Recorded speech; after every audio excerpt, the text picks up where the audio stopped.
So me and my husband, who I'll call Jake for this story, have been together for 5 years and married for 3. We have recently started trying for a baby as we both felt like that was the next step in our life together. And 3 weeks ago I got a positive test back. We were really happy and told our families, and now my mom and mother-in-law want to throw a big baby shower for us. It was just super good news all around. Well, 2 nights ago me and Jake were getting ready for bed when he reminds me to go through the house and make sure all the lights are off. Now he can be a little lazy at times. And it has become a nightly routine for me to make sure all the lights are off that he leaves on before we go to bed. I wasn't feeling very well and asked if he could just do it since he wasn't doing anything and was literally standing by the door. He then tells me, "No, this is what is expected of you every night." I was a little hurt, but I didn't want to fight with him, so I just did it. When I came back, Jake goes on this very long and unprovoked rant saying things like, "Just because you are pregnant does not mean anything will change, and you are still expected to cook, clean, and do all the chores every day because how can you be expected to be a mother if you can't handle a little work?" He wasn't yelling or anything, he was talking to me quietly like I was 2 inches tall. I was shocked because I had never heard him say anything like this.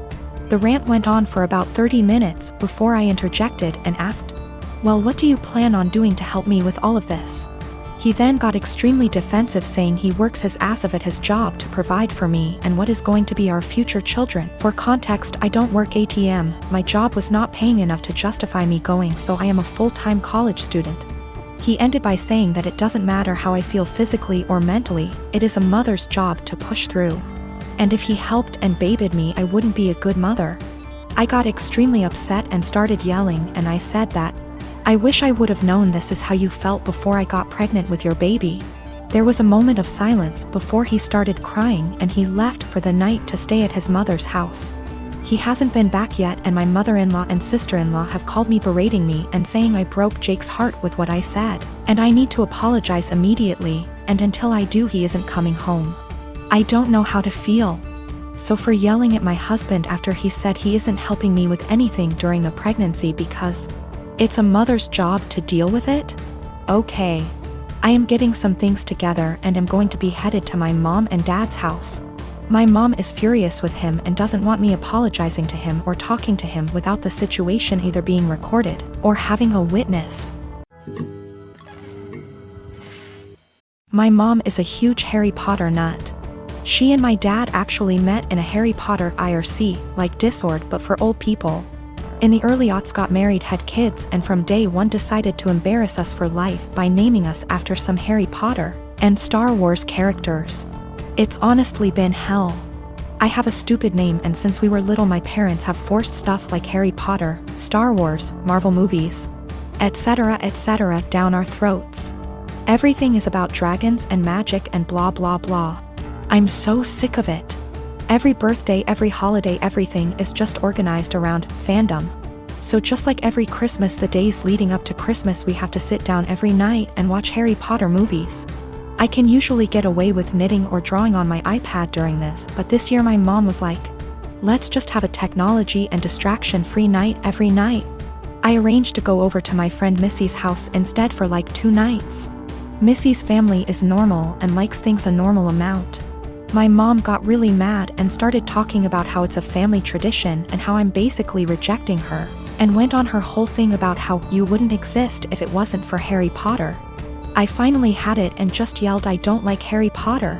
I don't like Star Wars." I couldn't help it, I started crying because I was just so frustrated, because everything always has to be about Harry Potter, this, Star Wars, that, and now that we're all older they started doing Game of Thrones. Everything is centered around some kind of movie or TV show or book series. Just once is I want my family to band around something that doesn't have to do with media or these nerdy things. We live in Utah where we have like 5 national parks, and even though I ask every year for my birthday, well, my sister called me saying that mom was angry and to just come home and to stop with the theatrics.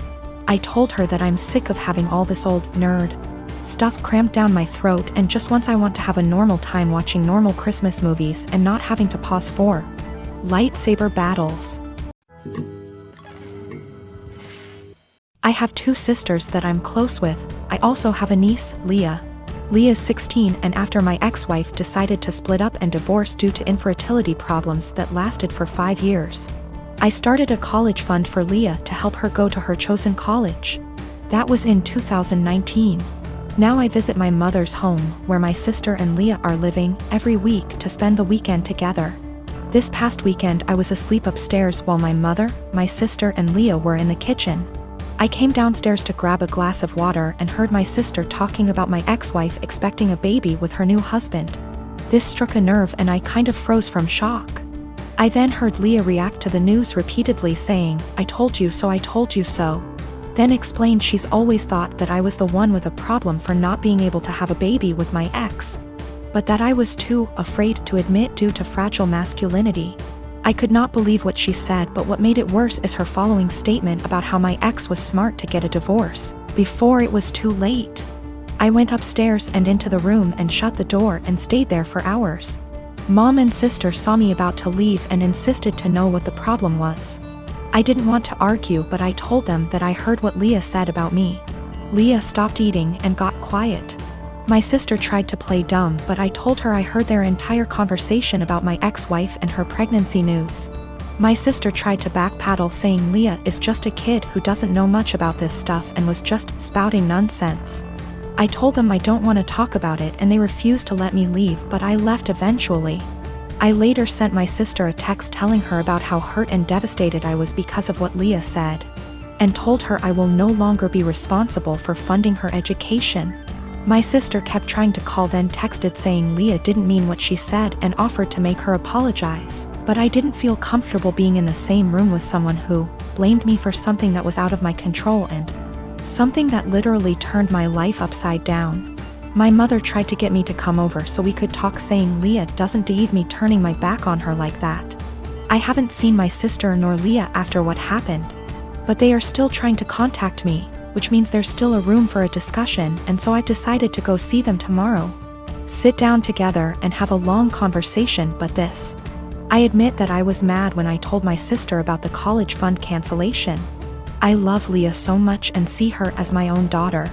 Unfortunately, her dad, my brother-in-law, is deceased, and so I understand losing a parent at a young age and relate to the kind of hurt she carries inside. Lost my father in an accident when I was 11, and I think that sitting down and talking things out is the best option before I make any decision. Also, one more thing to clarify, both my ex-wife and I were having these fertility issues. Both sides, but since my ex-wife got pregnant soon after her new marriage, then my family thought that I was the problem originally. It is what it is, and I'm learning to not words get in my head so easily.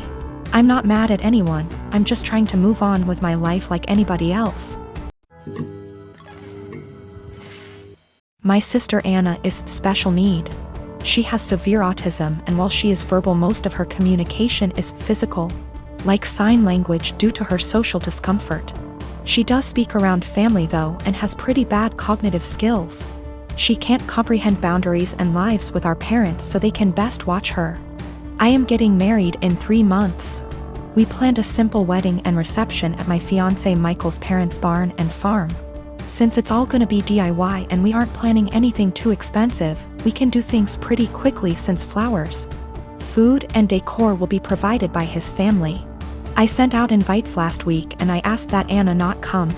I told my parents I understood that would mean they may not show up, but it was just a heads up. Why no Anna? She has an issue with touching Michael and trying to kiss him. At times when we were at my parents' house, Anna would try and grab Michael's hands, try to lean in to kiss him, or would have a really bad shutdowns if she wasn't allowed to be directly next to him. We've tried speaking to her, but there's only so much we can do when she doesn't really understand. I told my parents I just want one day for Michael to be my partner and not Anna's comfort person.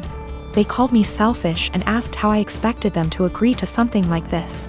They told me Anna is disabled and may never experience a wedding of her own, and while I have Michael for probably the rest of our lives, she'll have no one, and that Michael and I can be a little more understanding to the reality of her life. I feel like a total ass, and what they're saying has really gotten to me, and I'm starting to question my decision. My parents called me letting me know they won't be coming and that it's best I don't bring Michael around anymore since I've chosen some man over my sister. They told me that Anna wanting to kiss Michael and hug him is normal for a woman her age. and that she doesn't understand what her feelings mean. I suggested they try to redirect her during the wedding, but they said Michael is going to be family to her and he needs to get over it. I suggested they watch the wedding via web, and they said that's not fair and that they deserve to see things in person. I asked if I could pay for someone with proper credentials to watch her that day while they attention, and they asked what I would do when they died, and if I'd pawn her off every time. I dropped the unfortunate truth bomb that I don't want to put any more of my life aside for Anna anymore. I did it up until I turned 18. And that Anna is not my life's responsibility and I won't be her keeper. I assured them I'd pay for her care, but if she's okay doing this to Michael, then I worry for if I ever do choose to have children and what she'd do to them. They said I was sick for suggesting she'd do anything to my future children and hung up on me. They sent a lengthy text telling me not to contact them until I could do the right thing.